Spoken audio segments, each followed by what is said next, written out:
Hello to all students. बच्चे, motion straight line का first lecture और आज के लेक्चर में इस चैप्टर के बेसिक टॉपिक्स जो है हम क्लियर करने की कोशिश करेंगे। ठीक है, बेसिक टॉपिक कौन से होंगे? जैसे मोशन स्ट्रेट लाइन, इस चैप्टर को ले लेते हैं, और इसके आगे आने वाला चैप्टर मोशन प्लेन, दोनों ही एक ब्रांच ऑफ फिजिक्स के अंदर आते हैं which is known as kinematics. Kinematics वो ब्रांच ऑफ फिजिक्स है which deals with the nature of motion of the object.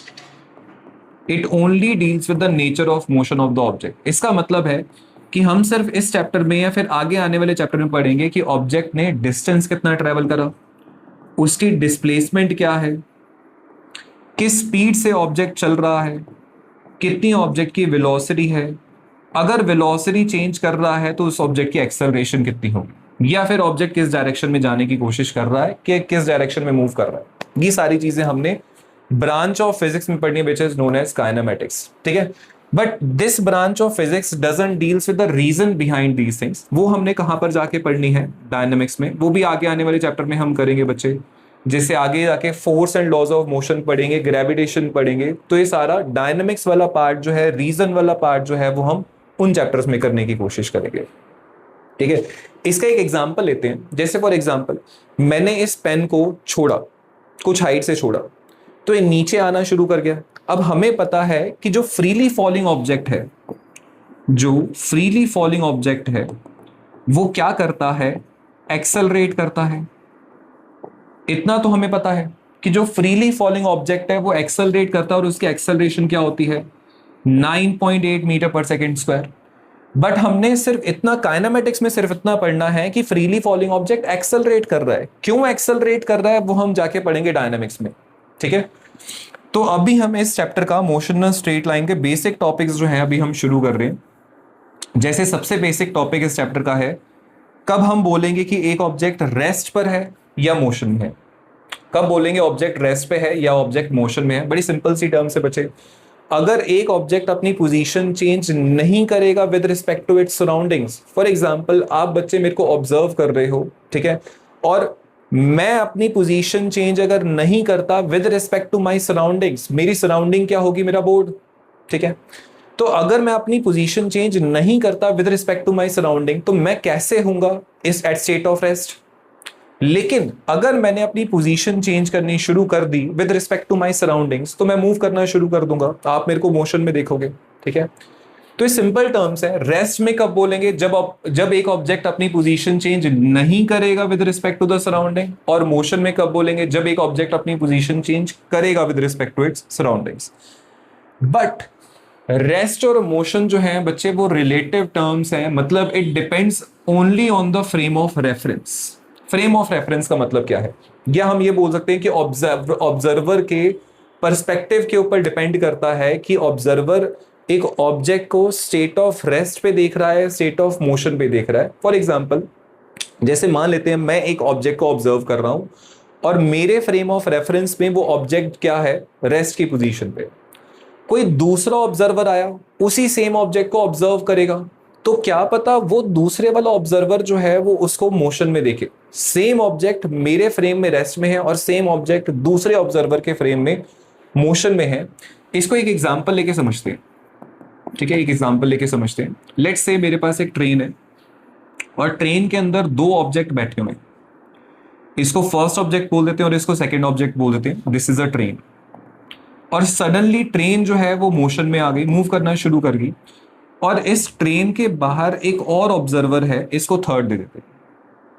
जैसे ही ट्रेन मोशन में आई होगी, जैसे ही ट्रेन मूव करना शुरू कर दी होगी, थर्ड वाला ऑब्जेक्ट जो है, लेट्स से थर्ड वाला ऑब्जेक्ट जो है वो सेकंड वाले ऑब्जेक्ट को कैसे शो करेगा, कैसे देखेगा? मोशन में देखेगा। क्योंकि थर्ड के फ्रेम में पूरी की पूरी ट्रेन मूव कर रही है, तो सेकंड वाला ऑब्जेक्ट भी मूव कर रहा होगा श्योरली, क्योंकि वो ट्रेन के अंदर बैठा है। लेकिन अगर फर्स्ट वाला ऑब्जेक्ट अपने फ्रेम में सेकंड वाले ऑब्जेक्ट को देखेगा, तो वो कैसे देखेगा? क्योंकि दोनों ट्रेन के अंदर बैठे हुए थे। तो सेम ऑब्जेक्ट थर्ड के फ्रेम में मोशन में है, सेम ऑब्जेक्ट फर्स्ट के फ्रेम में रेस्ट की पोजीशन पे है। तो it depends upon the frame of reference. एक और एग्जांपल ले सकते हैं बच्चे। Let's say this is earth, और अर्थ के अंदर दो ऑब्जेक्ट जो है वो बैठे हुए हैं, और थर्ड वाला ऑब्जेक्ट जो है वो अर्थ के बाहर इन दोनों ऑब्जेक्ट्स को ऑब्जर्व कर रहा है। ठीक है, थर्ड वाला ऑब्जेक्ट इन दोनों ऑब्जेक्ट्स को ऑब्जर्व कर रहा है। तो क्योंकि थर्ड के फ्रेम में अर्थ जो है वो रोटेट भी हो रही होगी अपने एक्सेस पे और रिवॉल्व भी हो रही होगी सन के अराउंड, तो थर्ड के फ्रेम में सेकंड वाला जो ऑब्जेक्ट है वो मोशन में होगा। लेकिन फर्स्ट वाले ऑब्जेक्ट के फ्रेम में सेकंड वाला ऑब्जेक्ट कैसे होगा? स्टेट ऑफ रेस्ट, क्योंकि दोनों अर्थ के अंदर बैठे हुए थे कहीं ना कहीं। तो सेम ऑब्जेक्ट थर्ड के फ्रेम में मोशन में है और सेम ऑब्जेक्ट फर्स्ट के फ्रेम में रेस्ट की पोजीशन पर है। ठीक है, तो it completely depends upon the observer's frame of reference. चलिए, next topic is point object. हम एक ऑब्जेक्ट को पॉइंट ऑब्जेक्ट बच्चे कब बोलेंगे? लेट्स से जब एक ऑब्जेक्ट अपने साइज के कंपैरिजन में बहुत ज्यादा डिस्टेंस ट्रेवल कर लेता है, तो हम ये बोल देंगे कि उस लेंथ के कंपैरिजन में, उस पाथ के कंपैरिजन में वो जो ऑब्जेक्ट है वो हमें बहुत ज्यादा छोटा नजर आएगा, तो हम उसको पॉइंट ऑब्जेक्ट बोल देंगे। फॉर एग्जाम्पल, मेरे पास बच्चे एक कार है, ठीक है, और मैं चलना शुरू कर दिया कार में बैठ के दिल्ली से मुंबई। अब दिल्ली से मुंबई तक का पूरा पाथ अगर आप देखोगे तो वो बच्चे बहुत ज्यादा लंबा होगा, बहुत ज्यादा किलोमीटर का होगा। अब उस पाथ के कंपैरिजन में अगर आप कार का साइज देखोगे तो बहुत ज्यादा छोटा होगा, तो हम ये बोल देंगे कि मेरी जो कार है उस पाथ के कंपैरिजन में एक पॉइंट ऑब्जेक्ट है। ठीक है, एक पॉइंट ऑब्जेक्ट है। Next topic, frame of reference. चलिए जी, फ्रेम ऑफ रेफरेंस अभी हमने देखा, ठीक है, बट हम इसके बारे में पढ़ेंगे कैसे कि it is defined as the set of coordinate system attached to an observer. तो ऑब्जर्वर के पास क्या है? एक सेट ऑफ कोऑर्डिनेट सिस्टम, एक सेट ऑफ कोऑर्डिनेट सिस्टम जिसमें तीन तरीके की एक्सेस आ रही होगी, एक एक्स एक्सेस, वाई एक्सेस और जेड एक्सेस। ठीक है, एक्स एक्सेस, वाई एक्सेस और जेड एक्सेस। इसके ऊपर मार्किंग भी कर देते हैं, 1 2 3 4 5 6 7 8 9 10 11 3 4 5 6 7 8 9 10 11। ठीक है, set of coordinate system attached to an observer, और उसके पास एक और चीज होगी बच्चे, हैविंग अ क्लॉक। उसके पास एक और चीज है, क्या है? क्लॉक। ठीक है, सेट ऑफ कोऑर्डिनेट सिस्टम से वो क्या ऑब्जर्व कर सकता है? डिस्टेंस। और क्लॉक से वो चीज क्या चीज ऑब्जर्व कर सकता है? टाइम। तो लेट्स से ये जो ऑब्जर्वर था, ठीक है, ये जो ऑब्जर्वर था किसी एक ऑब्जेक्ट को ऑब्जर्व कर रहा है जो कि 5th पोजीशन पे है as compare to the observer.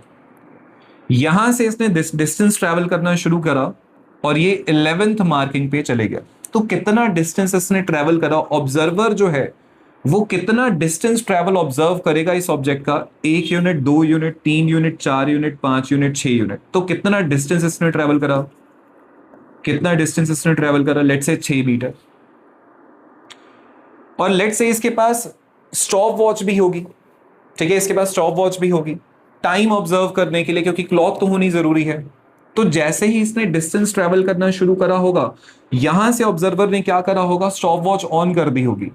तो जैसे ही वो 11 पे पहुंचा, 11th मार्किंग पे पहुंचा, इसने स्टॉप वॉच बंद कर दी होगी और टाइम कितना ऑब्जर्व करा? 2 सेकेंड। तो अब ऑब्जर्वर के पास डिस्टेंस ट्रैवल भी है, टाइम भी है, तो क्या वो स्पीड निकाल सकता है ऑब्जेक्ट की? Speed equals to distance upon में टाइम। तो 6 metre divided by 2 second equals to 3 metre per second. तो ऑब्जर्वर ऑब्जेक्ट की स्पीड कितनी ऑब्जर्व करेगा? 3 मीटर पर सेकेंड। ठीक है, तो ऐसे ही जैसे वो स्पीड कैलकुलेट कर सकता है, डिस्टेंस कैलकुलेट कर सकता है, टाइम कैलकुलेट कर सकता है, ऐसे ही बच्चे वो डायरेक्शन भी देख सकता है ऑब्जेक्ट की, डिस्प्लेसमेंट भी ऑब्जर्व कर सकता है ऑब्जेक्ट की। ठीक है, अगर उसकी स्पीड में या वेलोसिटी में कुछ चेंजेस आ रहे होंगे तो वो चेंजेस भी ऑब्जर्व कर पाएगा, जिसकी वजह से वो ऑब्जेक्ट की एक्सेलरेशन भी निकाल सकता है। ठीक है, तो अगर उसके पास दो चीजें हैं बच्चे, क्या क्या? सेट ऑफ कोऑर्डिनेट सिस्टम और दूसरा क्लॉक, तो एक ऑब्जेक्ट के पूरे नेचर ऑफ मोशन के बारे में वो डिटरमाइन कर सकता है। Distance, time, direction, displacement, speed, velocity, acceleration, सारी चीजें वो डिटरमाइन कर सकता है सिर्फ इन दो चीजों के साथ। ठीक है। बट अगर हम रियल लाइफ में आए बच्चे, तो ऐसा सेट ऑफ कोऑर्डिनेट सिस्टम हमारे साथ अटैच नहीं होता। तो उस टाइम पे क्या होना चाहिए, हमारे पास कोई ऐसा डिवाइस होना चाहिए जिस डिवाइस के साथ हम ऑब्जेक्ट का डिस्टेंस ट्रेवल नोट डाउन कर सके, क्योंकि क्लॉक तो हमारे पास बच्चे हो भी सकती है, ठीक है।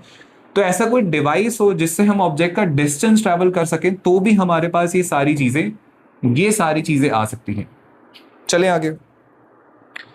दो तरीके के बच्चे फ्रेम ऑफ रेफरेंस हमने पढ़ने, इनर्शियल फ्रेम ऑफ रेफरेंस और non inertial frame of reference. Inertial frame of reference क्या होता है, जब भी ऑब्जर्वर स्टेट ऑफ रेस्ट पर हो या कांस्टेंट वेलोसिटी के साथ मूव कर रहा हो, ठीक है, या तो वो स्टेट ऑफ रेस्ट पे हो या कांस्टेंट वेलोसिटी के साथ मूव कर रहा हो, तो उसके फ्रेम को हम क्या बोलेंगे, इनर्शियल फ्रेम। यहां पर ऑब्जर्वर स्टेट ऑफ रेस्ट पर या कांस्टेंट वेलोसिटी के साथ मूव करना चाहिए, मतलब ऑब्जर्वर की एक्सेलरेशन क्या होनी चाहिए, 0।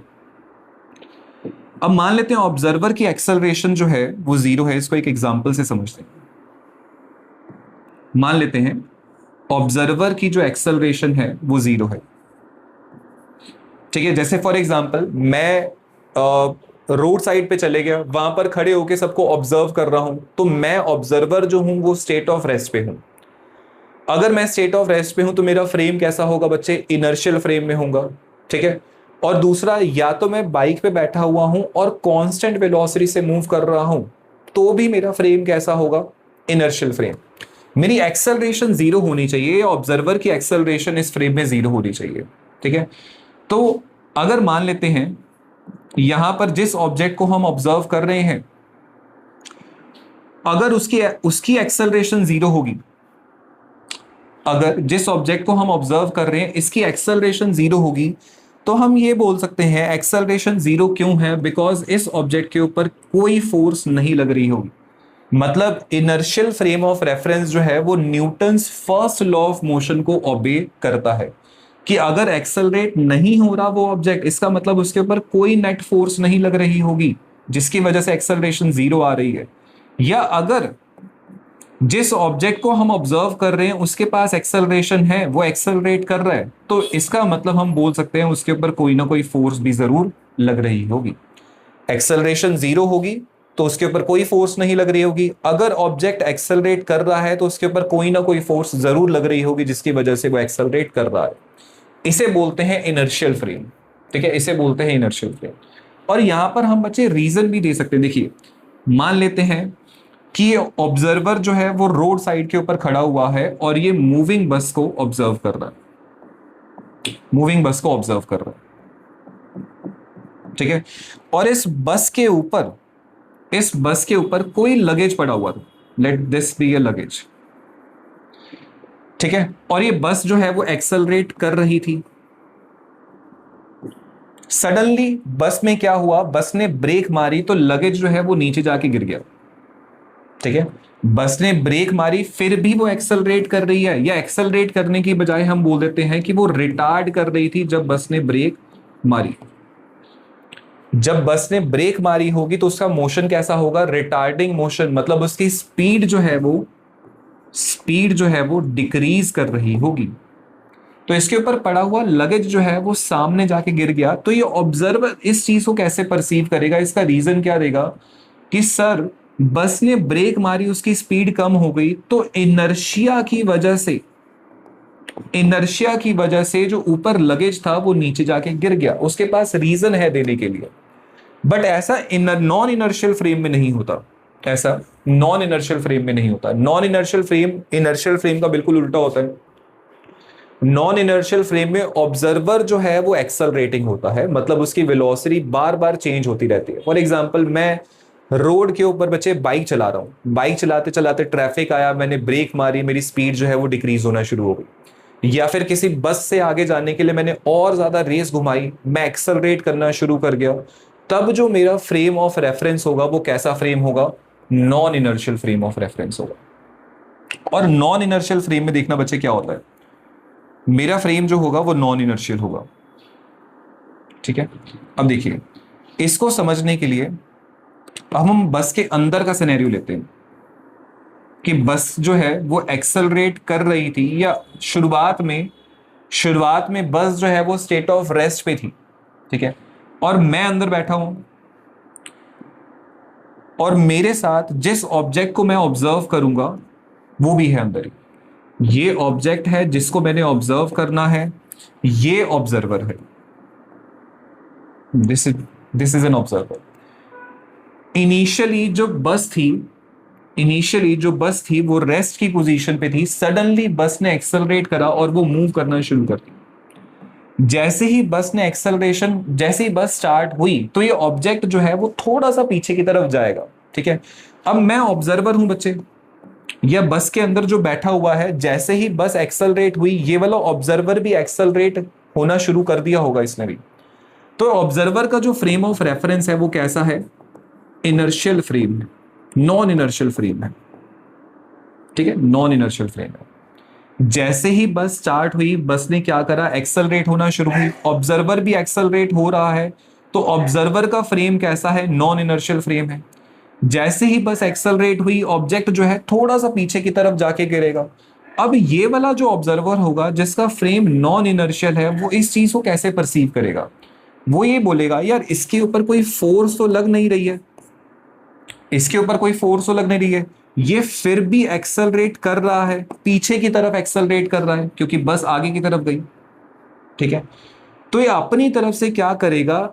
क्योंकि इसके फ्रेम में फोर्स तो कोई बच्चे नहीं लग रही थी, तो अपनी तरफ से क्या करेगा? एक सूडो फोर्स दे देगा।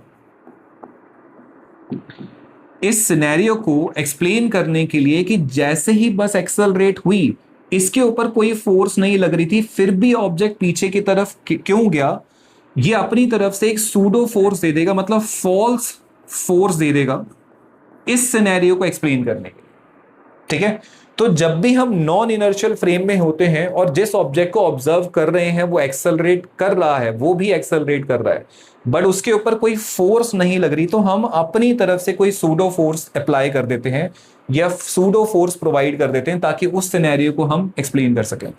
अब इसी चीज को बच्चे अगर मान लेते हैं कोई एक और ऑब्जर्वर है, सेकंड ऑब्जर्वर है, ये बस के बाहर रेस्ट की पोजीशन पे खड़ा हुआ है। ठीक है, बस के बाहर रेस्ट की पोजीशन पे खड़ा हुआ है, तो इसका फ्रेम कैसा होगा? Inertial frame. अब यही जो ऑब्जर्वर होगा, जो इनर्शियल, जिसका फ्रेम इनर्शियल फ्रेम है, ये इस ऑब्जेक्ट को ऑब्जर्व करेगा, तो इसके पास क्या रीजन है देने के लिए या बताने के लिए कि पीछे क्यों गया? ये बोलेगा कि वो इनर्शिया की वजह से पीछे की तरफ मूव हुआ, क्योंकि बस जो है वो आगे की तरफ गई, तो फॉरवर्ड मोशन को अपोज करने के लिए ये वाला ऑब्जेक्ट पीछे की तरफ मूव हुआ। तो जो इनर्शियल फ्रेम है वो तो इनर्शिया रीजन दे देगा, लेकिन जो नॉन इनर्शियल फ्रेम में है वो क्या रीजन देगा? कि उसके ऊपर कोई ना कोई सूडो फोर्स लग रही होगी, फॉल्स फोर्स लग रही होगी, जिसकी वजह से ऑब्जेक्ट पीछे की तरफ मूव हुआ। ठीक है, ये है बच्चे इनर्शियल और non inertial frame. Next, distance and displacement of the object. बच्चे डिस्टेंस को हम बोलते हैं, distance is the total path length covered by the object. मतलब जो भी ऑब्जेक्ट मूव कर रहा है, उस जिस पाथ पे वो मूव कर रहा होगा, उस पाथ की टोटल लेंथ को अगर हम निकालेंगे तो that will be the distance travelled of the object. तो इसका एग्जांपल समझते हैं, इसको एग्जांपल से समझते हैं। लेट्स से एक ऑब्जेक्ट है जो ए पॉइंट से बी पॉइंट पर गया, covering of distance of 4 metre. फिर बी से वो सी पॉइंट पे गया, covering a distance of 3 metre. तो मैं बोलूंगा कि ऑब्जेक्ट ने टोटल डिस्टेंस कितना ट्रेवल करा? इस 4 मीटर प्लस 3 मीटर। पहले वो इस पाथ पे चला 4 मीटर की लेंथ, फिर वो इस पाथ पे चला 3 मीटर की लेंथ, तो टोटल पाथ लेंथ क्या हो गई? 7 मीटर। या अगर एक ऑब्जेक्ट सर्कुलर पाथ पे मूव कर रहा है, स्टार्टिंग पॉइंट हम ये ले लेते हैं, अगर एक ऑब्जेक्ट सर्कुलर पाथ पे मूव कर रहा है जिसका रेडियस कितना है? 7 मीटर, तो what is the distance travelled in one round? Distance in one round will be 2 pi r circumference, क्योंकि बाउंड्री ऑफ द सर्कल के ऊपर मूव कर रहा है, तो it will be 2 into 22.7 into में 7, that will be 44 metre. 44 metre. ठीक है, this is the distance travelled by the object. तो जो ऑब्जेक्ट जिस भी पाथ के ऊपर चल रहा है उस पाथ की टोटल लेंथ निकालेंगे तो that will be the distance travel. और डिस्टेंस की ऐसा यूनिट क्या होती है बच्चे? मीटर। वैसे तो डिस्टेंस की बहुत सारी यूनिट्स पे हम डिस्टेंस को कैलकुलेट करते हैं, किलोमीटर हो गया, मिलीमीटर हो गया, सेंटीमीटर हो गया, मीटर हो गया, माइक्रोमीटर हो गया, बट इन सब में से स्टैंडर्ड यूनिट क्या है, ऐसा यूनिट क्या है? मीटर। और distance is a scalar quantity, मतलब डिस्टेंस जो है वो कभी भी माइनस नहीं हो सकता, नेगेटिव नहीं हो सकता, हमेशा ऐड करके ही डिस्टेंस को निकाला जाएगा। ठीक है, distance is a scalar quantity. Next है डिस्प्लेसमेंट बच्चे। It is defined as the shortest distance between the initial and final position. और शॉर्टेस्ट डिस्टेंस निकालने के लिए हम क्या करते हैं, जिस पॉइंट से ऑब्जेक्ट ने डिस्टेंस ट्रेवल करना शुरू किया होगा वहां से जहां तक वो जाके फाइनली रुका, फाइनल पॉइंट, इनिशियल पॉइंट से फाइनल पॉइंट तक क्या करना है, हमने एक स्ट्रेट लाइन ड्रॉ करनी है। Let's take an example here, इसको एग्जांपल से समझते हैं। लेट्स से ऑब्जेक्ट ने ए पॉइंट से डिस्टेंस ट्रेवल करना शुरू करा और वो बी पॉइंट पर गया, covering a distance of 4 metre. फिर बी से वो सी पॉइंट पर गया 3 मीटर ट्रेवल करके। तो इसका बच्चे इनिशियल पॉइंट क्या था? ए। और फाइनल पॉइंट क्या हुआ? सी। तो इनिशियल पॉइंट से फाइनल पॉइंट तक शॉर्टेस्ट डिस्टेंस निकालने के लिए हम क्या करेंगे, एक स्ट्रेट लाइन ड्रॉ कर देंगे, एक स्ट्रेट लाइन ड्रॉ कर देंगे। अब यही स्ट्रेट लाइन ए से लेकर सी तक की स्ट्रेट लाइन क्या देगी हमें? डिस्प्लेसमेंट। डिस्प्लेसमेंट क्या डिस्प्लेसमेंट होगी बच्चे इसकी? एसी। और निकालेंगे ऐसे, using the Pythagoras theorem, square root of 4 का स्क्वायर प्लस 3 का square which is square root of 25। तो हमारा आंसर आएगा 5 मीटर। तो इसकी डिस्प्लेसमेंट कितनी आई? 5 मीटर। ऐसे ही मान लेते हैं ऑब्जेक्ट जो है वो एक सेमी सर्कुलर पाथ पे मूव कर रहा था, सेमी सर्कुलर पाथ पे बी, जिसका रेडियस जो है वो 7 मीटर था।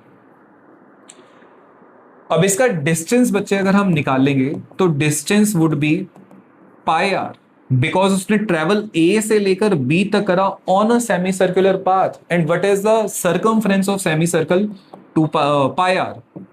22/7 इंटू में 7, 7 से 7 गया, इट विल बी 22 मीटर। लेकिन अगर हम इसी ऑब्जेक्ट की डिस्प्लेसमेंट निकालेंगे तो डिस्प्लेसमेंट कैसे निकलेगी? Initial point of the object was A और final point of the object was B. हम ए से बी तक एक शॉर्टेस्ट डिस्टेंस निकालने के लिए स्ट्रेट लाइन ज्वाइन कर देंगे। ये स्ट्रेट लाइन डिस्प्लेसमेंट देगी हमें, straight line will give displacement. और कितनी डिस्प्लेसमेंट आएगी बच्चे? कितनी डिस्प्लेसमेंट आएगी? रेडियस उसका 7 मीटर था तो ए बी जो है वो उसका डायमीटर हो जाएगा विच विल बी 14 मीटर। ये है उसकी डिस्प्लेसमेंट। ठीक है, और क्योंकि बच्चे डिस्प्लेसमेंट एक शॉर्टेस्ट डिस्टेंस ही है तो भी इसकी ऐसा यूनिट क्या होगी? मीटर। और डिस्प्लेसमेंट क्योंकि वेक्टर क्वांटिटी है तो उसके आगे हम पॉजिटिव साइन भी लगा सकते हैं, नेगेटिव साइन भी लगा सकते हैं, या डिस्प्लेसमेंट जीरो भी हो सकती है। It completely depends upon object जो है वो कहां जा रहा है। ठीक है, लेट्स से इसका एग्जांपल लेते हैं। देखिए, पहले तो बच्चे डिस्प्लेसमेंट का मैं एक और फॉर्मूला लिख रहा हूं। डिस्प्लेसमेंट हम इस तरीके से भी निकाल सकते हैं, that final position minus initial position. लेकिन ये वाला फॉर्मूला हमने तब तक लगाना है जब ऑब्जेक्ट जो है वो सिर्फ और सिर्फ स्ट्रेट लाइन में मूव करेगा। जैसे ही वो प्लेन पे मूव करना शुरू करेगा हम यहां पर थोड़े बहुत चेंजेस करेंगे। अगर एक ऑब्जेक्ट प्लेन पे मूव कर रहा है तो डिस्प्लेसमेंट का फॉर्मूला बन जाएगा, यहां पर वेक्टर साइन इंट्रोड्यूस करना पड़ेगा, final position vector minus initial position vector. ठीक है, अगर ऑब्जेक्ट प्लेन पे मूव करेगा तो हमें ये फॉर्मूला बच्चे रखना पड़ेगा डिस्प्लेसमेंट का। अभी हम मोशन स्ट्रेट लाइन पढ़ रहे हैं तो हम यहीं से ही देखेंगे, डिस्प्लेसमेंट निकालेंगे। ठीक है, तो when displacement is positive, displacement positive कब होगा? हम सीधा बोल देंगे बच्चे, डिस्प्लेसमेंट का फॉर्मूला हमने लिखा final position minus initial position. तो जब ऑब्जेक्ट की फाइनल पोजीशन जो है वो इनिशियल पोजीशन से ग्रेटर होगी, जब ऑब्जेक्ट की फाइनल पोजीशन इनिशियल पोजीशन से ग्रेटर होगी तो मैं बोल दूंगा ऑब्जेक्ट की डिस्प्लेसमेंट क्या आएगी? It will have positive displacement. जैसे कि जैसे कि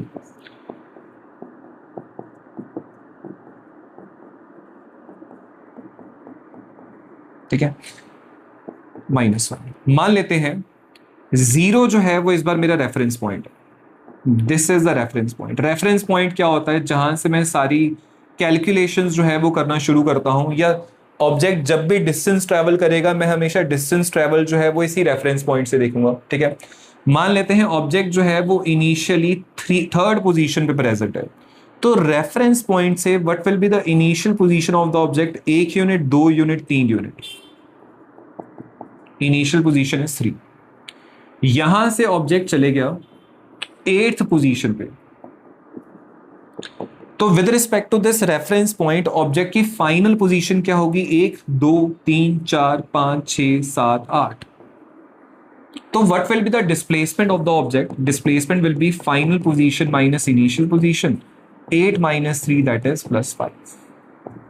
तो ऑब्जेक्ट की डिस्प्लेसमेंट क्या है? पॉजिटिव, क्योंकि उसकी फाइनल पोजीशन जो थी वो इनिशियल पोजीशन से ग्रेटर थी। या ये हम ये भी बोल सकते हैं कि पॉजिटिव साइन का मतलब क्या है? पॉजिटिव साइन का मतलब है कि ऑब्जेक्ट ईस्ट डायरेक्शन में जा रहा था, ऑब्जेक्ट ईस्ट डायरेक्शन में मूव कर रहा है at a distance of 5 unit. ठीक है, इसको हम ऐसे भी लिख सकते हैं 5 यूनिट्स इन ईस्ट डायरेक्शन। ठीक है, 5 यूनिट्स इन ईस्ट डायरेक्शन। और ऑब्जेक्ट की डिस्प्लेसमेंट नेगेटिव कब होगी? नेगेटिव डिस्प्लेसमेंट, ऑब्जेक्ट की डिस्प्लेसमेंट नेगेटिव कब होगी? जब इसकी initial position will be greater than the final position. इसी के उल्टा एग्जांपल हम रख सकते हैं कि ऑब्जेक्ट जो है, ऑब्जेक्ट उल्टा वापस आ रहा है, तो यहां पर बच्चे इसकी इनिशियल पोजीशन क्या होगी? अब यहां पर इसकी इनिशियल पोजीशन क्या होगी? और इनिशियल पोजीशन बच्चे with respect to reference point ही लेना है। ऑब्जेक्ट की इनिशियल पोजीशन है 8। ठीक है, 1 unit, 2 unit, 3 unit, 4 unit, 5 unit, 6 unit, 7 unit, 8 unit. और ऐसे ही ऑब्जेक्ट की फाइनल पोजीशन क्या है? थर्ड वाले नंबर पे वो आके रुका, तो 1 यूनिट, 2 यूनिट, 3 यूनिट। तो what will be the displacement of the object? Final position minus initial position, this is 3 - 8, मतलब हम बोल सकते हैं -5। ठीक है, तो नेगेटिव डिस्प्लेसमेंट कब आई ऑब्जेक्ट की? जब उसकी final position was greater than the initial position. और नेगेटिव साइन का मतलब हम ये बोल सकते हैं कि इस बार ऑब्जेक्ट कौन सी डायरेक्शन में मूव कर रहा है? In west direction, towards west direction. तो या तो हम बच्चे -5 यूनिट को ऐसे भी बोल सकते हैं कि object is moving 5 units in west direction. तो यहां पर जो पॉजिटिव और नेगेटिव साइन होंगे वो सिर्फ और सिर्फ क्या दिखाएंगे, क्या शो करेंगे? उसकी ऑब्जेक्ट की डायरेक्शन शो करेंगे। ठीक है, और ऑब्जेक्ट की डिस्प्लेसमेंट हम 0 कब बोलेंगे? देखिए, ऑब्जेक्ट की डिस्प्लेसमेंट 0 कब बोलेंगे? जब ऑब्जेक्ट रिटर्न करेगा अपनी इनिशियल पोजीशन पर ही, जहां से ट्रेवल करना शुरू करा था वहीं पर यह आके रुक जाएगा, तो हम बोलेंगे कि what will be the displacement of the object? 0 7। और इस बार भी मैं सारे डिस्टेंसेस जो हैं वो अपने रेफरेंस पॉइंट को 0 पर ही सेट कर रहा हूं। ये मेरा रेफरेंस पॉइंट है। ठीक है, मेरा रेफरेंस पॉइंट है। मान लेते हैं थर्ड पोजीशन से ऑब्जेक्ट ने मूव करना शुरू करा, थोड़ा सा मूव करके वापस इसी पोजीशन पर ही आ गया, तो what was the initial position of the object? 3। और वापस घूम के इसी पॉइंट पर ही आ गया, तो ऑब्जेक्ट की फाइनल पोजीशन क्या होगी? 3 ही होगी। तो अगर हम ऑब्जेक्ट की डिस्प्लेसमेंट निकालेंगे, final position minus initial position, 3 - 3 0। जब भी आप डिस्प्लेसमेंट 0 देखेंगे तो इसकी दो पॉसिबिलिटी हो सकती है कि या तो ऑब्जेक्ट मूव ही करना शुरू नहीं हुआ अभी, पहली पॉसिबिलिटी अभी ऑब्जेक्ट मूव करना शुरू नहीं हुआ। दूसरी पॉसिबिलिटी क्या हो सकती है? मूव करके घूम घाम के वापस अपनी इनिशियल पॉइंट पर ही आ गया जहां से उसने शुरू करा था। ठीक है, नेक्स्ट है बच्चे, नेक्स्ट है कि डिस्प्लेसमेंट जो है वो चॉइस ऑफ रेफरेंस पॉइंट के ऊपर डिपेंड नहीं करता। अभी जितने भी एग्जांपल लिए वहां पर मैंने रेफरेंस पॉइंट जो है वो 0 को बनाया था। ठीक है, जितने भी मैंने एग्जांपल लिए रेफरेंस पॉइंट किसको बनाया था? 0 को। अगर मैं रेफरेंस पॉइंट बच्चे -2 पे रख दूं, तो क्या डिस्प्लेसमेंट सेम आएगी या फिर चेंज हो जाएगी, देखते हैं। ठीक है, अब मैं अपना रेफरेंस पॉइंट जो है वो -2 पे सेट कर रहा हूं। ठीक है, और ऑब्जेक्ट की इनिशियल पोजीशन जो है वो अभी भी सेम है, फाइनल पोजीशन 8 पर ही आके रुका, लेकिन रेफरेंस पॉइंट से इस बार ऑब्जेक्ट कितने डिस्टेंस पे प्रेजेंट है, कितने यूनिट के डिस्टेंस पे प्रेजेंट है, 1 unit, 2 unit, 3 unit, 4 unit, 5 unit. तो उसकी इनिशियल पोजीशन क्या है, 5। और इस रेफरेंस पॉइंट से ऑब्जेक्ट की फाइनल पोजीशन क्या होगी, 1 2 3 4 5 6 7 8 9 10। ऑब्जेक्ट की फाइनल पोजीशन क्या है, 10 यूनिट्स। तो what will be the displacement of the object, final position minus initial position, 10 minus 5 that is +5। अभी भी उसकी डिस्प्लेसमेंट क्या आई, सेम। हालांकि मैंने यहां पर रेफरेंस पॉइंट चेंज कर दिया था, तब भी डिस्प्लेसमेंट जो है उसकी सेम आ रही है। इसका मतलब डिस्प्लेसमेंट जो है वो चॉइस ऑफ रेफरेंस पॉइंट के ऊपर डिपेंड नहीं करता। आप रेफरेंस पॉइंट जहां मर्जी सेट करो, displacement still be same, will still be same. ठीक है, next property, distance is always greater than और इक्वल टू डिस्प्लेसमेंट। हाँ जी, देखो डिस्टेंस जो है वो या तो डिस्प्लेसमेंट से बड़ा होगा या इक्वल टू होगा। ठीक है, अभी पीछे हमने जो एग्जांपल लिए बच्चे, पीछे जितने भी एग्जांपल लिए थे, यहां पर सबसे पहले देखते हैं। पीछे ये वाला एग्जांपल लिया था हमने, ए से बी पर गया, बी से वापस सी पर गया, तो उसने डिस्टेंस कितना ट्रेवल करा, 7 मीटर। और अगर हम यहां पर ही डिस्प्लेसमेंट निकालेंगे उसकी, अगर हम इसी ऑब्जेक्ट की डिस्प्लेसमेंट निकालेंगे तो डिस्प्लेसमेंट क्या आएगी इसकी, निकालें ए से सी तक की, ए से सी तक का शॉर्टेस्ट डिस्टेंस, ए और सी को हम ज्वाइन करना पड़ेगा हमें, ए से सी तक का शॉर्टेस्ट डिस्टेंस। तो इस शॉर्टेस्ट डिस्टेंस निकालने के लिए पाइथागोरस थ्योरम यूज करेंगे, पीछे भी यही करा था। तो जब पाइथागोरस थ्योरम बच्चे यूज करेंगे तो डिस्प्लेसमेंट इसकी आएगी 5 metre. Distance is greater than displacement.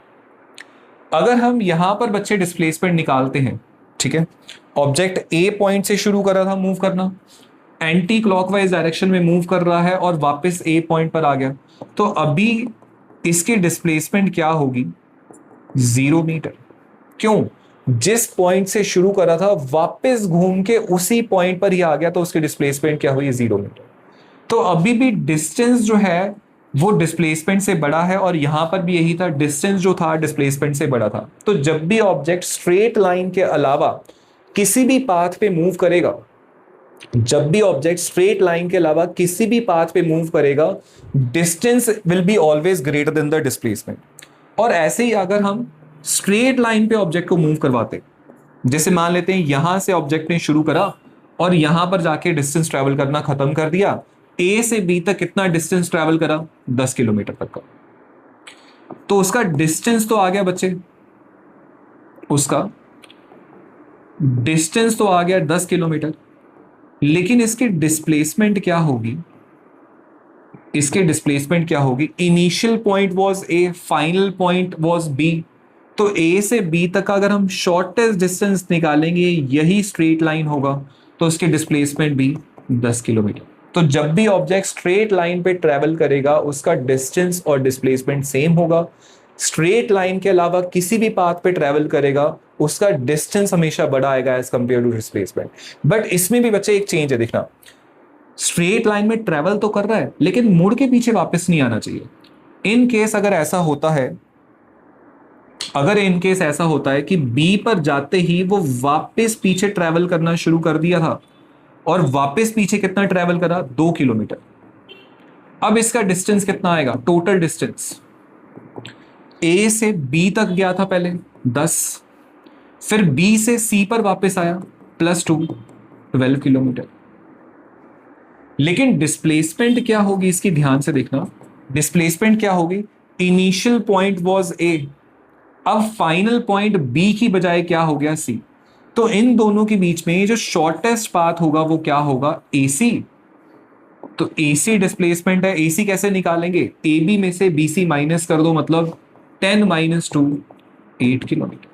अब इसके डिस्टेंस और डिस्प्लेसमेंट चेंज होगी क्योंकि मुड़ के वापस पीछे ऑब्जेक्ट आ रहा था।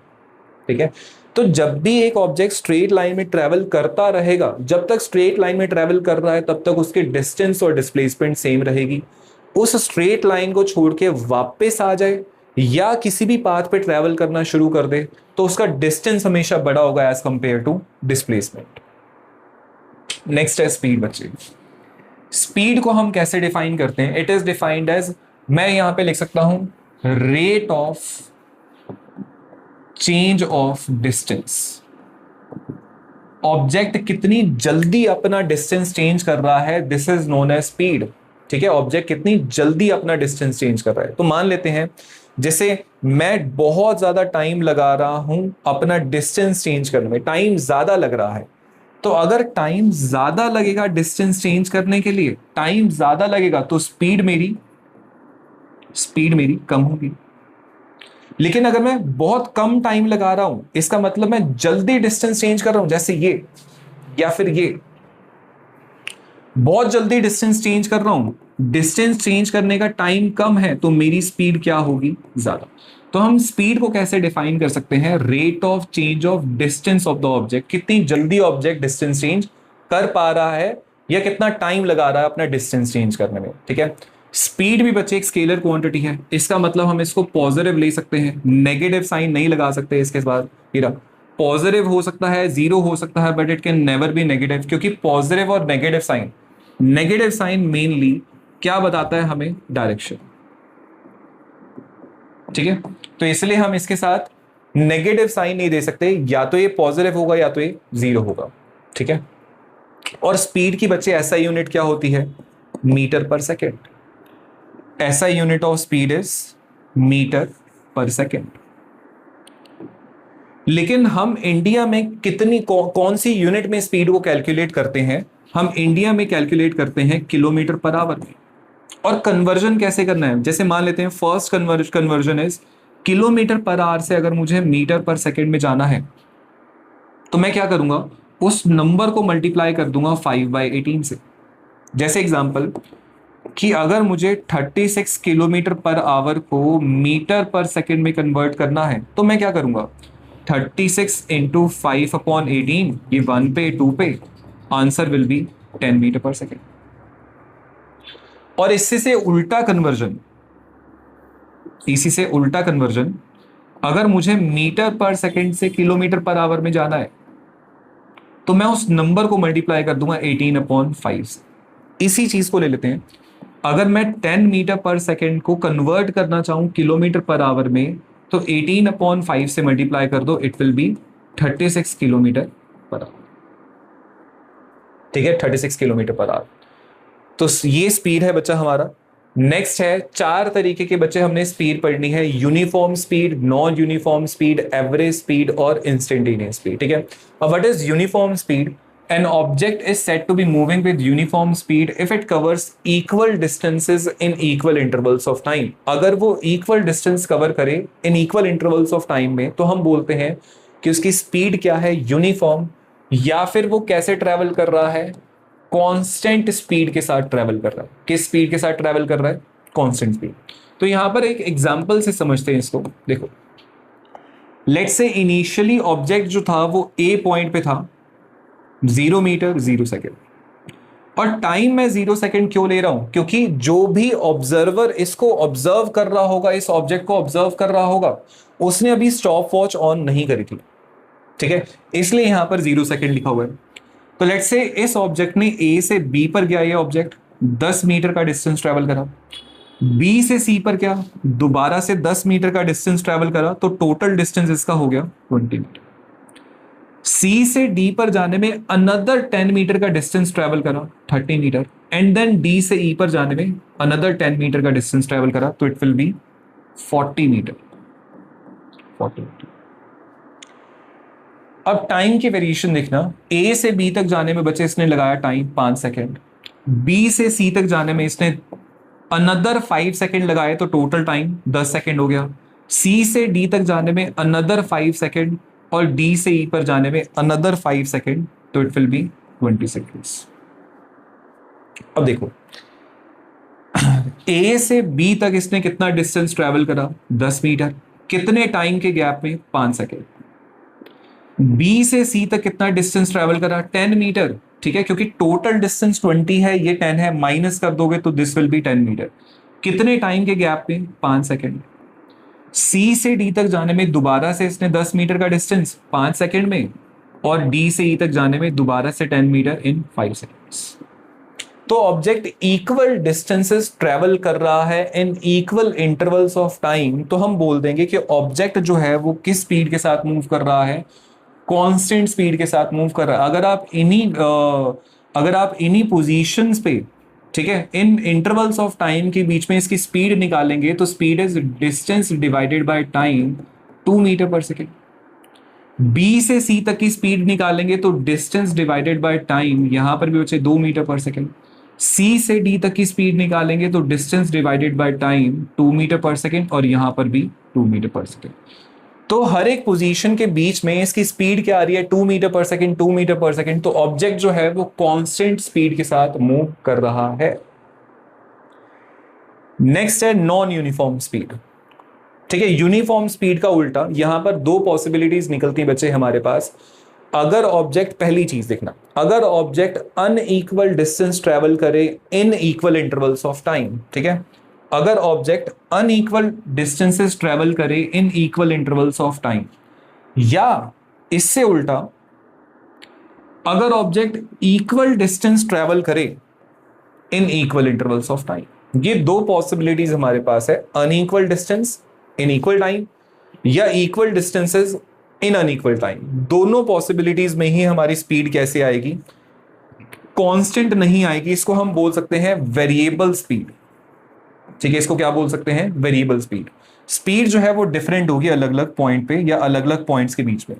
जैसे मान लेते हैं कि यहां पर हम सिनेरियो रख रहे हैं इक्वल डिस्टेंसेस का इन अनइक्वल टाइम, इन अनइक्वल टाइम।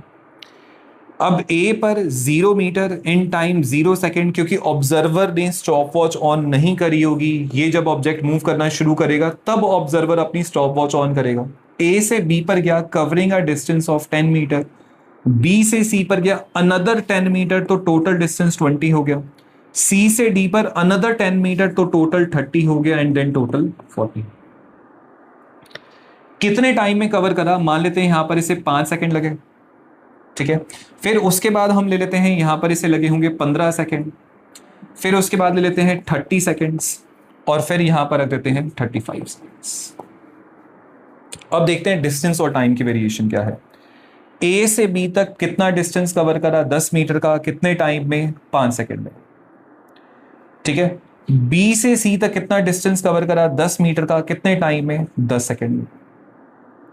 सी से डी तक कितना डिस्टेंस कवर करा, 10 मीटर का, कितने टाइम में, 15 सेकेंड में।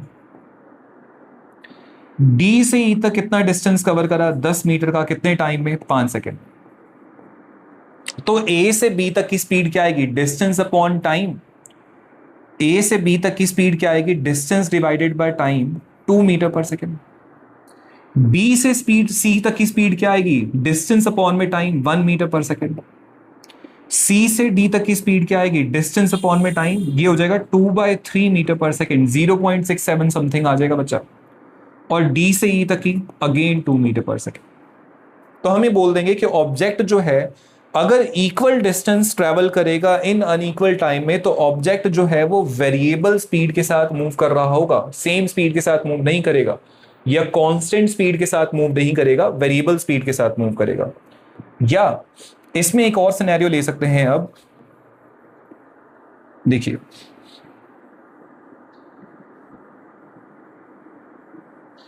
पहला केस हमने करा बच्चे equal distance in unequal time का। अब हम करते हैं unequal distances in equal time, ठीक है, unequal distances in equal time. तो यहां पर वही सेम चीज, 0 मीटर 0 सेकेंड।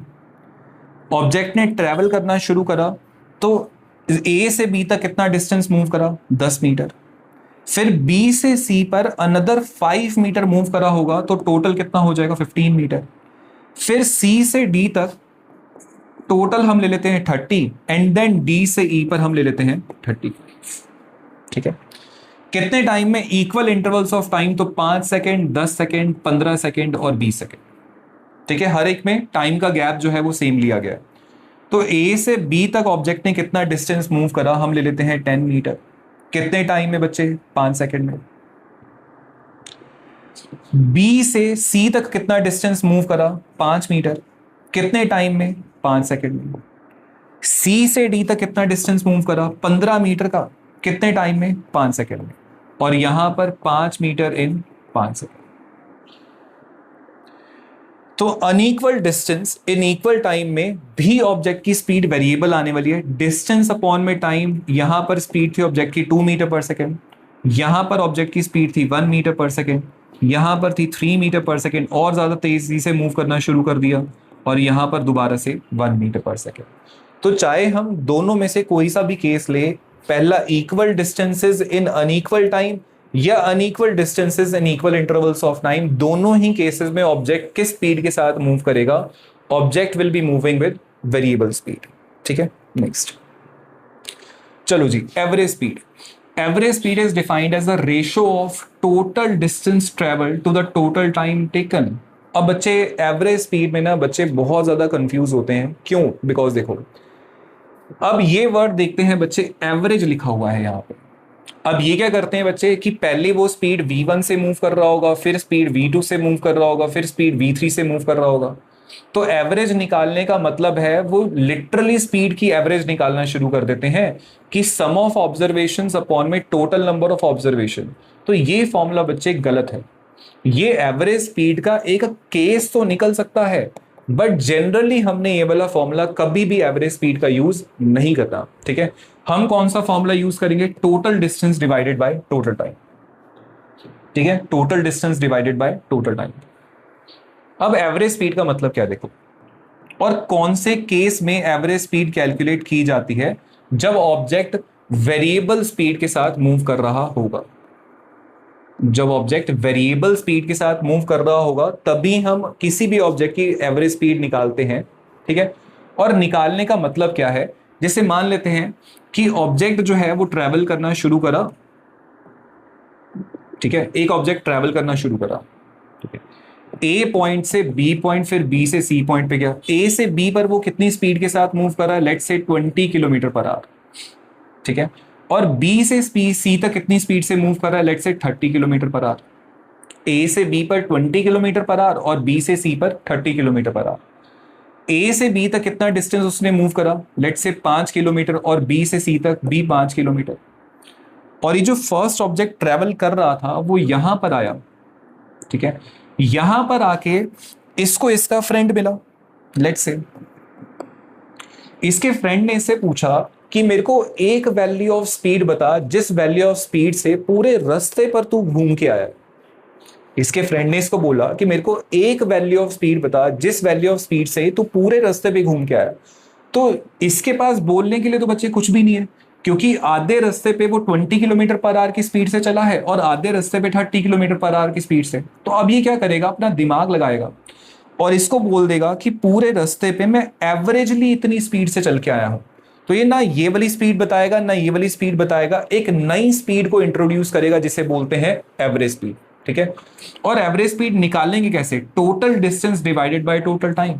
हमें पता है कि ऑब्जेक्ट जो है वो टोटल डिस्टेंस मूव कितना करा है, 5 + 5 10 किलोमीटर, लेकिन टोटल टाइम कितना लिया इसने। तो हम इंडिविजुअल टाइम निकाल लेते हैं। टोटल टाइम करने के लिए हम दोनों टाइम्स को ऐड कर देंगे। Time equals to distance divided by speed. तो डिस्टेंस कितना है 5, स्पीड कितनी है 20, तो इसके पास टाइम कितना आया बच्चे 1/4 आवर। दूसरे सिनेरियो में उसके पास कितना टाइम आया, डिस्टेंस डिवाइडेड बाय स्पीड, तो 1/5/30 1/6 आवर। टोटल टाइम कितना लिया उसने, total time will be 1/4 + 1/6, LCM आ जाएगा 12, तो ये जाएगा 3 + 2 5/12 आवर। अब एवरेज स्पीड निकालते हैं, total distance divided by total time. तो टोटल डिस्टेंस उसने कितना ट्रेवल करा, 5 + 5 10 किलोमीटर। टोटल टाइम कितना लगा उसे, 5/12। इसको थोड़ा सा सॉल्व करेंगे तो बच्चे 10 इंटू में 12/5, ये 1 पे 2 पे, तो 24 किलोमीटर पर आवर। अब ये क्या बोलेगा, ये अपने फ्रेंड से क्या बोलेगा कि एवरेजली मैं 24 किलोमीटर पर आवर की स्पीड से चल के आया हूं। ना ये वाली स्पीड बोला, ना ये वाली स्पीड बोला, उसने क्या बोला, एवरेजली मैं 24 किलोमीटर पर आवर की स्पीड से चल के आया हूं। तो एवरेज स्पीड कब काम आती है, जब ऑब्जेक्ट जो है वेरिएबल स्पीड के साथ मूव कर रहा होता है और उसे आगे जाके कोई सिंगल वैल्यू ऑफ स्पीड देनी होती है। ठीक है, ऐसा बच्चे आपके रियल लाइफ में भी पॉसिबल है। जिसे मान लेते हैं वंदे भारत ट्रेन जो है, वंदे भारत ट्रेन या फिर शताब्दी एक्सप्रेस या कोई भी ट्रेन लो, अगर आप कोई एक single value of speed check करना चाहते हो इनकी, तो कभी पॉसिबल नहीं है, क्योंकि पूरे रास्ते पे अपनी स्पीड बार बार चेंज करते रहते हैं। तो अगर आप गूगल पे या कहीं पर किसी भी प्लेटफॉर्म पे आप इनकी स्पीड चेक करोगे तो उनके पास लिखा होगा कि एवरेजली ये वाली ट्रेन जो है वो इतनी स्पीड से चलती है, कि एवरेजली वंदे भारत जो है वो इतनी स्पीड के साथ चलती है। एवरेज वर्ड जरूर लगा होगा, क्योंकि पूरे रास्ते पे बार बार उसकी स्पीड चेंज होती रहती है। नेक्स्ट है instantaneous speed. It is defined as speed of an object at a given instant of time. अब इस सिनेरियो को थोड़ा बहुत इमेजिन करते हैं बच्चे। देखो, लेट्स से मैं बाइक पर बैठा हूं या स्कूटी पे बैठा हूं या फिर कार पे बैठा हूं। ठीक है, एक पर्टिकुलर टाइम पे मैंने अपना मुंह नीचे की तरफ करा, नीचे तरफ करके मैंने स्पीडोमीटर पे स्पीड चेक करी। ठीक है, अब स्पीडोमीटर पे जब मैंने स्पीड चेक करी तो मेरी जो रीडिंग आई वो थी 50 किलोमीटर पर आवर। उस मोमेंट ऑफ टाइम पे, उस इंस्टेंट ऑफ टाइम पे जब मैंने वो स्पीड चेक करी, तब मेरी स्पीड क्या आई, 50 किलोमीटर पर आवर। तो इसी स्पीड को क्या बोला जाता है, instantaneous speed. Speed of an object at a particular instant of time, eight a given instant of time, जब हमने स्पीड चेक करी। क्या पता आगे जाके ट्रैफिक आए और मुझे रेस थोड़ी सी छोड़नी पड़े, जिसकी वजह से मेरी स्पीड डिक्रीज हो जाएगी, तब तो 50 नहीं रहेगी। तो 50 कब थी, जब मैंने चेक करी उस इंस्टेंट ऑफ टाइम पे। इसे बोलते हैं इंस्टेंटेनियस स्पीड। ठीक है, और इंस्टेंटेनियस स्पीड निकालते कैसे हैं, हम डिस्टेंस को डिफरेंशिएट करते हैं। इसका मतलब है dx/dt का मतलब है differentiation of distance with respect to time. अगर हम डिस्टेंस को डिफरेंशिएट करेंगे विद रिस्पेक्ट टू टाइम तो हमारे पास क्या आ जाएगी, हमारे पास क्या आ जाएगी, इंस्टेंटेनियस स्पीड। एवरेज स्पीड निकालने के लिए बच्चे हमेशा ना क्वेश्चन कुछ ऐसा आएगा। अगर क्वेश्चन ऐसा आया कि find the speed between 2 second and 5 second, दो इंटरवल्स ऑफ टाइम के बीच में अगर स्पीड निकालने के लिए आए तो वो कौन सी स्पीड है, एवरेज स्पीड। अगर एक पर्टिकुलर इंस्टेंट ऑफ टाइम पे स्पीड चेक करने के लिए आई, जैसे find the speed at 2 second, 2 second पे स्पीड निकालो, तो वो कौन सी स्पीड है, इंस्टेंटेनियस स्पीड। ये बात का ध्यान रखना, काफी क्वेश्चंस इंपॉर्टेंट इसके बनते हैं। ठीक है, नेक्स्ट है वेलोसिटी। वेलोसिटी का मतलब है बच्चे speed of an object in a particular direction. तो यहां पर वेलोसिटी के पास दो चीजें होती हैं, यहां पर वेलोसिटी के पास दो चीजें होती हैं, एक तो स्पीड और साथ में डायरेक्शन। अब क्योंकि वेलोसिटी के पास डायरेक्शन है तो इसलिए वेलोसिटी को हम बोल देते हैं वेक्टर क्वांटिटी। और यहां पर बच्चे अगर हमने प्लस साइन लगाया है, इसका मतलब ये नहीं है कि हम स्पीड और डायरेक्शन को ऐड कर रहे हैं। इट इज जस्ट दैट मैंने अगर स्पीड के साथ डायरेक्शन को एसोसिएट कर दिया तो वो क्या बन जाएगी, वेलोसिटी। जैसे अगर मैं एक एग्जांपल लिखूं कि I am travelling with 44 kilometre per hour in north direction. अगर मैं 44 किलोमीटर पर आवर की स्पीड से ट्रेवल कर रहा हूं इन नॉर्थ डायरेक्शन, तो ये पूरी चीज क्या बनी, वेलोसिटी। लेकिन अगर मैं सिर्फ इतनी सी चीज परसीव करूं 44 किलोमीटर पर आवर, तो ये चीज क्या है, स्पीड। तो हम ये भी बोल देते हैं कि magnitude of velocity is called speed. Magnitude of velocity को हम क्या बोलते हैं, स्पीड बोलते हैं। ठीक है, नेक्स्ट है स्पीड का फॉर्मूला बच्चे क्या होता है, डिस्प्लेसमेंट अपॉन में टाइम। ठीक है, अगर एक ऑब्जेक्ट अपने इनिशियल पॉइंट पे वापस आ जाए तो उसकी डिस्प्लेसमेंट क्या होगी, जीरो, तो उसकी वेलोसिटी भी क्या होगी, जीरो। तो हम ये बोला था पीछे अभी हमने कि डिस्टेंस जो है वो बच्चे हमेशा ग्रेटर देन इक्वल टू रहता है डिस्प्लेसमेंट से। यही सेम काम यहां पर भी काम आएगा, यही सेम स्टेटमेंट यहां पर भी काम आएगी कि स्पीड ऑफ द ऑब्जेक्ट जो है, स्पीड जो है वो हमेशा ग्रेटर देन और इक्वल टू होगी वेलोसिटी। अगर एक ऑब्जेक्ट स्ट्रेट लाइन में ट्रेवल कर रहा होगा तो उसका डिस्टेंस और डिस्प्लेसमेंट सेम हो जाएगा। डिस्टेंस और डिस्प्लेसमेंट सेम होने से स्पीड और वेलोसिटी भी इक्वल हो जाएगी। लेकिन स्ट्रेट लाइन को छोड़ के अगर ऑब्जेक्ट किसी भी पाथ पे ट्रेवल कर रहा है तो उसका डिस्टेंस हमेशा बड़ा आएगा, जिसकी वजह से उसकी स्पीड भी बढ़ जाएगी। ठीक है, इस बात का ध्यान रखना। और क्योंकि बच्चे वेलोसिटी जो है वो है स्पीड, लेकिन उसके साथ हमने डायरेक्शन एसोसिएट करवा दी, तो उसकी भी एसआई यूनिट क्या है, मीटर पर सेकेंड। और क्योंकि वेलोसिटी एक वेक्टर क्वांटिटी है तो उसको हम पॉजिटिव, नेगेटिव या जीरो दे सकते हैं। पॉजिटिव या नेगेटिव साइन का मतलब सिर्फ और सिर्फ उसकी डायरेक्शन से होगा और किसी भी चीज के साथ नहीं। जीरो वेलोसिटी कब होगी, जब ऑब्जेक्ट की डिस्प्लेसमेंट जीरो होगी, जब ऑब्जेक्ट पाथ ट्रेवल करके वापस अपने इनिशियल पॉइंट पे आ जाए, उसकी डिस्प्लेसमेंट जीरो, जिसकी वजह से उसकी वेलोसिटी भी जीरो हो जाएगी। ठीक है, नेक्स्ट है, ऐसी बच्चे हमने चार तरीके की, जैसे हमने स्पीड पढ़ी है, uniform speed, non uniform speed, average speed और इंस्टेंटेनियस स्पीड। ऐसे ही हमने चार तरीके की वेलोसिटी पढ़नी है। सबसे पहले है यूनिफॉर्म वेलोसिटी। अब देखो, वेलोसिटी में दो चीजें थी, स्पीड के साथ डायरेक्शन भी एसोसिएटेड थी, स्पीड के साथ डायरेक्शन भी एसोसिएटेड थी। तो ऑब्जेक्ट की वेलोसिटी कांस्टेंट कब बोली जाती है, जब उसकी स्पीड भी कांस्टेंट हो और जब उसकी डायरेक्शन भी कांस्टेंट हो।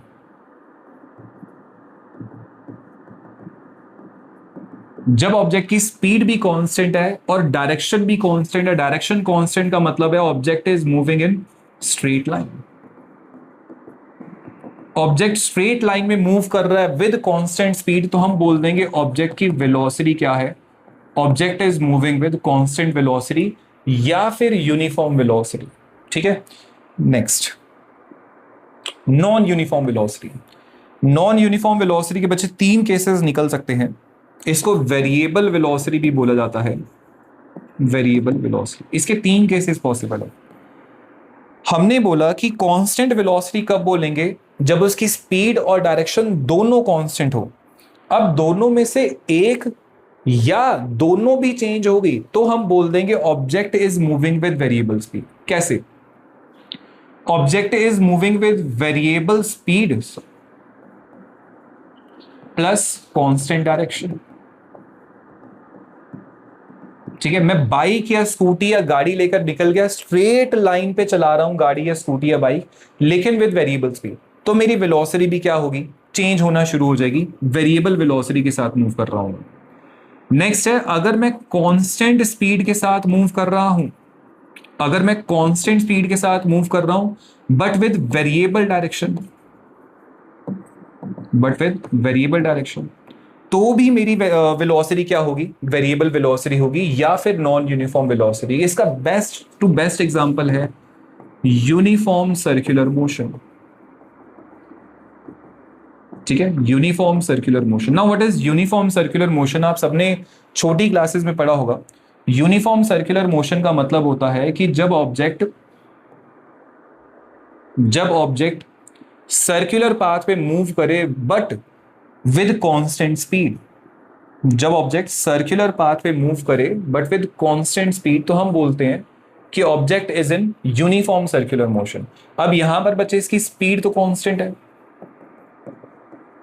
यहां पर इसकी स्पीड तो कांस्टेंट है, बट हर पॉइंट पे इसकी डायरेक्शन जो है वो चेंज हो रही है। जैसे ए पॉइंट पे डायरेक्शन निकालने के लिए यहां टेंजेंट बनाया तो इसकी डायरेक्शन ये है वेलोसिटी की। बी पॉइंट पे डायरेक्शन निकालने के लिए यहां पर बनाया टेंजेंट, तो बी पॉइंट पे दोबारा से डायरेक्शन चेंज हो गई। सी पॉइंट पे डायरेक्शन निकालने के लिए इधर टेंजेंट बना दिया, इसकी डायरेक्शन फिर से चेंज हो गई। तो यूनिफॉर्म सर्कुलर मोशन में ऑब्जेक्ट कांस्टेंट स्पीड के साथ तो ट्रेवल कर रहा है, लेकिन उसकी डायरेक्शन हर पॉइंट पे चेंज हो रही है, जिसकी वजह से उसकी वेलोसिटी क्या है, वेरिएबल। नेक्स्ट है, दोनों ही चेंज हो जाए, variable speed plus variable velocity, sorry variable direction. मैं बाइक या स्कूटी लेकर निकल गया गलियों में घूमने के लिए, बार बार मेरी डायरेक्शन चेंज हो रही है और बार बार मुझे स्पीड भी चेंज करनी पड़ी है, जिस वजह से मेरी वेलोसिटी भी वेरिएबल है। ठीक है, तो ये 3 केसेस निकलते हैं वेरिएबल वेलोसिटी के। Next, average velocity. Average velocity बच्चे, जैसे हमने एवरेज स्पीड पढ़ा था, कौन से केस में एवरेज स्पीड पढ़ते हैं? In case of variable speed, जब एक ऑब्जेक्ट वेरिएबल स्पीड के साथ मूव कर रहा हो और उसे कोई एक सिंगल वैल्यू ऑफ स्पीड देनी हो, तो उस केस में हम एवरेज स्पीड निकालते हैं। सेम यहां पर हम करेंगे। एवरेज वेलोसिटी का मतलब होता है ratio of total displacement to the total time taken. Total displacement to the total time taken. ठीक है, और वैसे ही सेम क्वेश्चन बच्चे, जब भी आपको find the velocity between 2 second and 5 second, जब भी आपको 2 इंटरवल्स ऑफ टाइम के बीच में वेलोसिटी निकालने के लिए आए, तो आपने क्या करना है? आपने क्या निकालनी है? Average velocity. ठीक है, इस चीज का ध्यान रखना। जब भी 2 इंटरवल्स ऑफ टाइम के बीच में वेलोसिटी निकालने के लिए आए, तो हमेशा क्या निकालनी है? एवरेज वेलोसिटी निकालनी है। Final position of the object minus initial position divided by the time interval. ठीक है, नेक्स्ट है इंस्टेंटेनियस वेलोसिटी। वही चीज बच्चे, इंस्टेंटेनियस वेलोसिटी, कि ऑब्जेक्ट की velocity at a particular instant of time is known as instantaneous velocity. But यहां पर एक और चीज आएगी, क्योंकि वेलोसिटी में स्पीड और डायरेक्शन दोनों चीजें एसोसिएटेड होती हैं। ठीक है, तो यहां पर हम इंस्टेंटेनियस वेलोसिटी निकालने के लिए स्पीडोमीटर पे लिखा हुआ नंबर भी चेक करेंगे और साथ में डायरेक्शन भी चेक करेंगे कि इस डायरेक्शन में हम मूव कर रहे हैं। ये दोनों चीजें चेक करनी पड़ेंगी, तो जाके इंस्टेंटेनियस वेलोसिटी आएगी। और इंस्टेंटेनियस वेलोसिटी निकालते कैसे हैं? अगर मैं पोजीशन को डिफरेंशिएट कर दूं, पोजीशन या डिस्प्लेसमेंट को डिफरेंशिएट करें विद रिस्पेक्ट टू टाइम, तो मेरे पास कौन सी वेलोसिटी आएगी? Instantaneous velocity. लेकिन पीछे इंस्टेंटेनियस स्पीड निकालने के लिए किसको डिफरेंशिएट करा था? डिस्टेंस को डिफरेंशिएट करा था with respect to time. Instantaneous velocity निकालने के लिए किसको डिफरेंशिएट कर रहे हैं? पोजीशन या डिस्प्लेसमेंट को डिफरेंशिएट कर रहे हैं विद रिस्पेक्ट टू टाइम। इस बात का ध्यान रखना। ठीक है, नेक्स्ट है बच्चे एक्सेलरेशन। एक्सेलरेशन, एक्सेलरेशन का मतलब होता है कि कितनी जल्दी हम अपनी वेलोसिटी चेंज कर रहे हैं। ठीक है, वेलोसिटी चेंज करने में कितना टाइम लग रहा है। तो यहां पर बच्चे वेलोसिटी तो चेंज होगी, और तभी हम ऑब्जेक्ट को एक्सेलरेशन में बोलते हैं जब उसकी वेलोसिटी चेंज हो रही हो। अगर उसकी चेंज इन वेलोसिटी 0 हो, मतलब कोई वेलोसिटी चेंज नहीं कर रहा, कांस्टेंट वेलोसिटी से अगर आप ऑब्जेक्ट मूव कर रहा है, if the object is moving with constant velocity, तो उसकी एक्सेलरेशन क्या होगी? 0, क्योंकि उसकी वेलोसिटी चेंज नहीं हो रही है। ठीक है, तो एक्सेलरेशन का मतलब क्या है कि ऑब्जेक्ट कितनी जल्दी अपनी वेलोसिटी चेंज कर पा रहा है, this is known as acceleration. ठीक है, इसका फॉर्मूला एक और लिख सकते हैं, v2 minus v1 divided by t2 minus t1।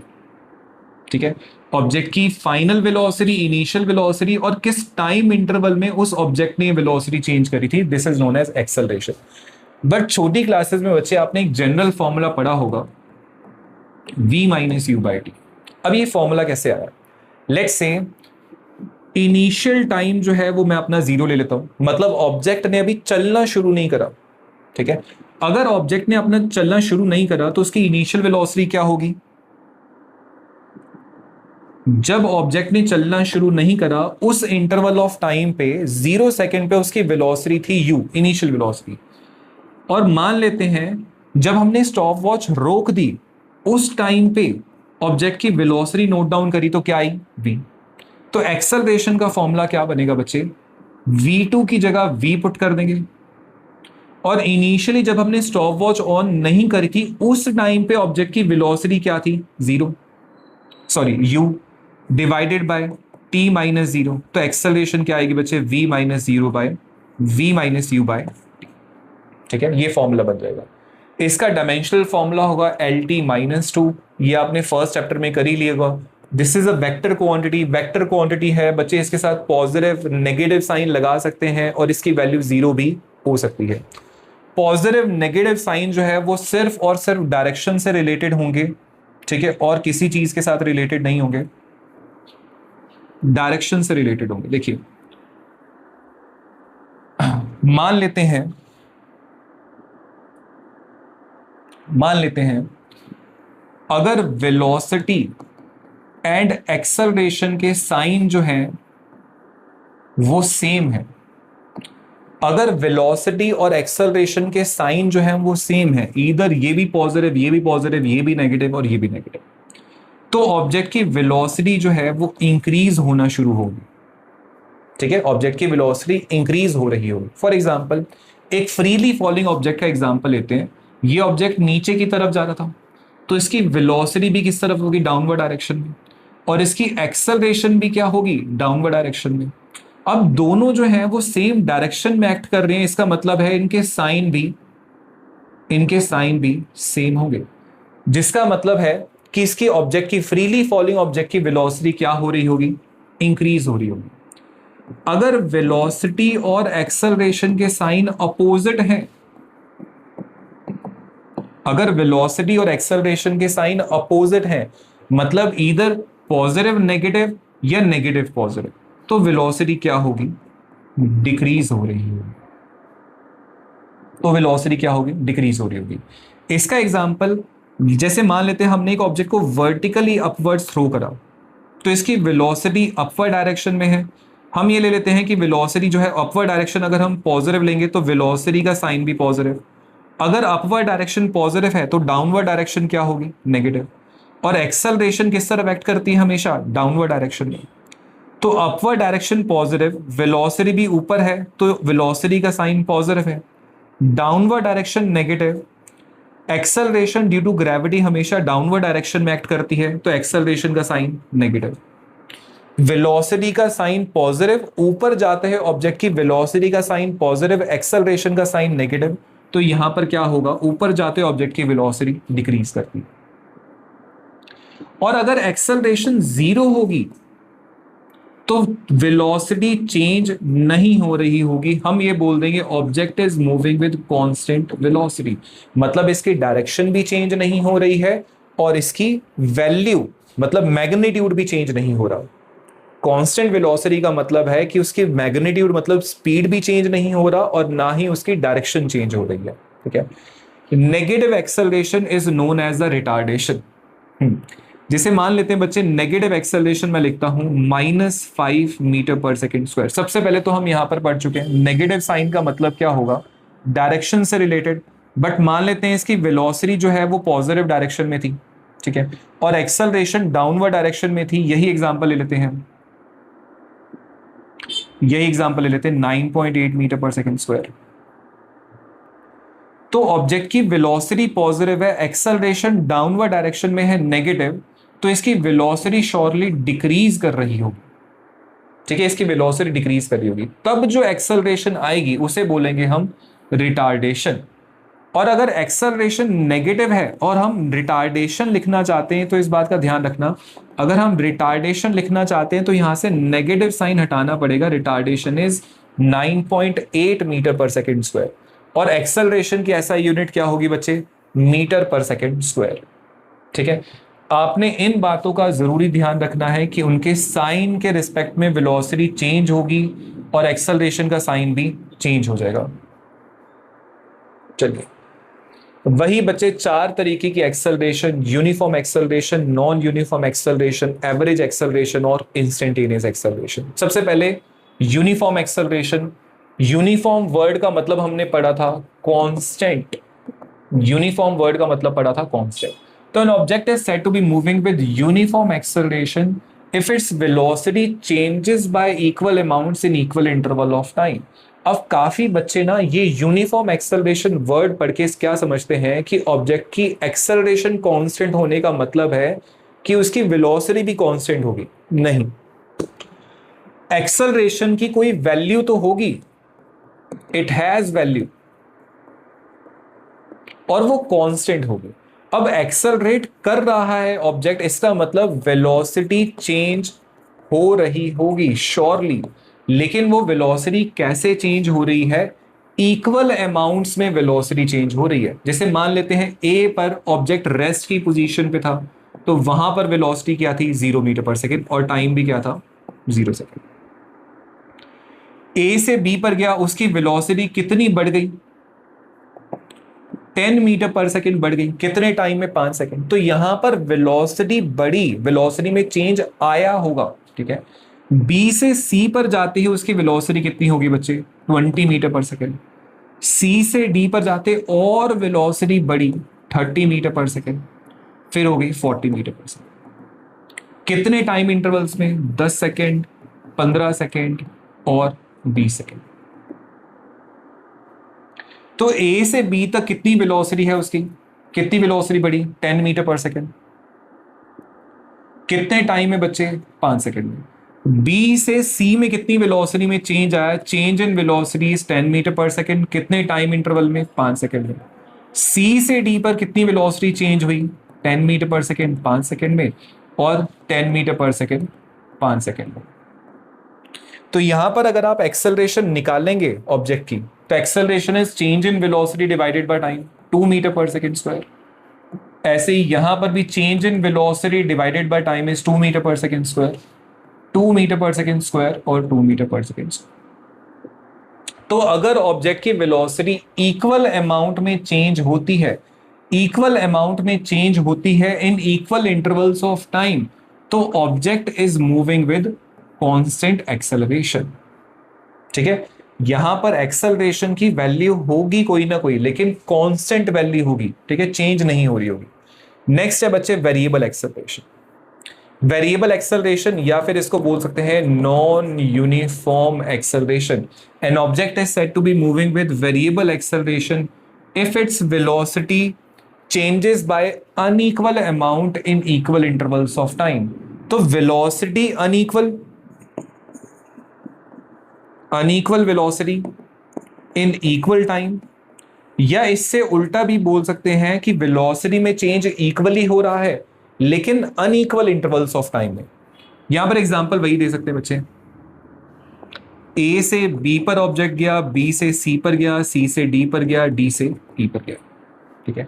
यहां पर इसकी वेलोसिटी थी 0 मीटर पर सेकेंड, ठीक है, और बी पर जाते ही इसकी वेलोसिटी हो गई 10 मीटर पर सेकेंड। कितना चेंज आया 10 मीटर पर सेकेंड का, वेलोसिटी बढ़ी। बी से सी पर जाते ही 15 मीटर पर सेकेंड, फिर let's say 30 metre per second और फिर 35 metre per second. Velocity unequally change हो रही है in equal time, 10 second, 15 second और 20। ए से बी तक कितनी वेलोसिटी चेंज हुई, कितने टाइम में, 5 सेकेंड में। बी से सी पे कितनी वेलोसिटी चेंज हुई, 5 मीटर पर सेकेंड, कितने टाइम में, 5 सेकेंड में। सी से डी पर बच्चे 15 मीटर पर सेकेंड वेलोसिटी में चेंज आया, कितने टाइम में, 5 सेकेंड में, और यहां पर भी बच्चे 5 मीटर पर सेकेंड का चेंज आया इन 5 सेकेंड। तो अब ऑब्जेक्ट की एक्सेलरेशन क्या होगी, change in velocity divided by time 2 metre per second square, change in velocity divided by time 1 metre per second square, change in velocity divided by time 3 meter per second square and then 1 meter per second square। तो यहां पर जब object unequal velocity में change आ रहा होगा इन equal intervals of time, तब object की acceleration क्या होगी, कांस्टेंट नहीं होगी, हम बोल देंगे object is moving with variable acceleration. इसी से उल्टा भी आप कर सकते हो, when the object is moving with equal change in velocity in unequal intervals of time, तब भी ऑब्जेक्ट की एक्सेलरेशन क्या होगी, वेरिएबल एक्सेलरेशन। नेक्स्ट है बच्चे एवरेज एक्सेलरेशन। एवरेज एक्सेलरेशन कौन से केस में हम निकालते हैं, जब object is moving with variable acceleration, मतलब उसकी एक्सेलरेशन कांस्टेंट ना हो, तब हम एवरेज एक्सेलरेशन की तरफ जाते हैं। और इसका फॉर्मूला क्या होता है, change in velocity divided by change in time.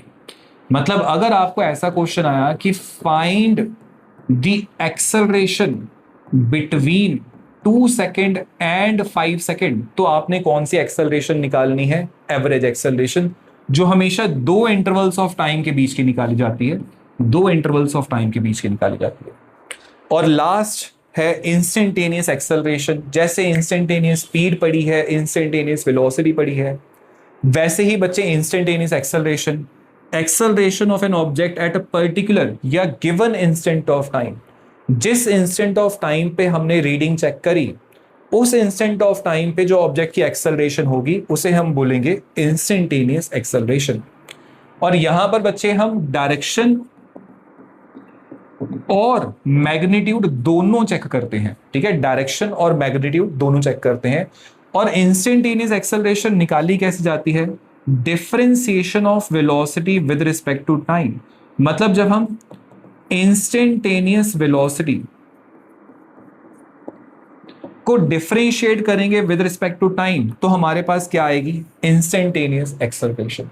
बस एक लास्ट चीज बच्चे और कर लेते हैं। यहां पर हमने जो वेरिएबल एक्सेलरेशन पढ़ा, वेरिएबल एक्सेलरेशन का एक और एग्जांपल अगर हम लें तो it can be uniform circular motion also. It can be uniform circular motion also. ध्यान से देखना। अब यूनिफॉर्म सर्कुलर मोशन में क्या होता है? ऑब्जेक्ट जो है वो सर्कुलर पाथ पे मूव कर रहा होता है, इतना तो हमें पता है। ऑब्जेक्ट सर्कुलर पाथ पे मूव करेगा बट विद कांस्टेंट स्पीड। ध्यान से देखना, बट विद कांस्टेंट स्पीड। तो मान लेते हैं मैंने इस पॉइंट पे ऑब्जेक्ट की एक्सेलरेशन निकालनी है, ठीक है। अगर मैंने इस पॉइंट पे ऑब्जेक्ट की एक्सेलरेशन निकालनी है तो इसका मैग्नीट्यूड तो हमेशा कांस्टेंट रहता है। Magnitude of acceleration is always constant, ठीक है। और वो कितना होता है मैग्नीट्यूड ऑफ एक्सेलरेशन? इसे बोलते हैं centripetal acceleration which is v² divided by r। ये हमेशा कांस्टेंट रहता है मैग्नीट्यूड, लेकिन डायरेक्शन जो है बच्चे हर पॉइंट पे चेंज होती है। अब यहां पर क्या होगा? टुवर्ड्स द सेंटर डायरेक्शन होगी। किसकी डायरेक्शन है? सेंट्रीपिटल एक्सेलरेशन की, towards the centre. Object B point पे आया, अभी भी मैग्नीट्यूड सेम ही है लेकिन डायरेक्शन जो है अभी भी टुवर्ड्स द सेंटर है, लेकिन ये एरो और ये एरो जो है वो आपस में पैरेलल नहीं है, पैरेलल नहीं है। तो डायरेक्शन सेम हम कब बोलते हैं? जब ये दोनों एरोज जो हैं वो पैरेलल होंगे। अब क्योंकि ये दोनों एरोज जो हैं वो पैरेलल नहीं है, दैट मींस ए पॉइंट पे और बी पॉइंट पे सेंट्रीपिटल एक्सेलरेशन की डायरेक्शन सेम नहीं है। अब क्योंकि डायरेक्शन सेम नहीं है बट मैग्नीट्यूड सेम है, तो भी हम बोल सकते हैं कि object is moving with variable acceleration but उसका मैग्नीट्यूड क्या है? सेम है।